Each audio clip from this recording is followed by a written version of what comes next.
हाय, माझं नाव प्राची संतोष भगत. मी बारामतीहून आले आणि मी 1 इयरचा क्लास लावला. हाय, मी चैत्राली. माझं गाव बारामती आणि मी 1 इयर्स क्लाससाठी आहे. हाय, माझं नाव मधुरा महेंद्र गोरे. मी बारामतीहून आले. हाय, मी नवदिशा सोमनाथ वनवे. मी इथे बारामतीहून आले. हाय, मी रुचिता शिंदे. मी बारामतीवरून आले 1 इयरच्या क्लास.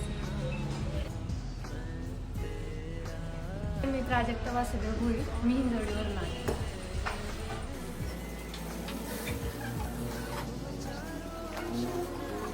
माझं नाव पूर्वा जोशी आहे आणि मी इथे इव्हिनिंग गाऊन्सचा कोर्स करत आहे आणि मी बाणेरवरून आलेली आहे. हाय, माझं नाव येवले रेखा राजाराम. मी संगमनेरवरून आले आणि मी 1 इयरचा क्लास लावला आहे.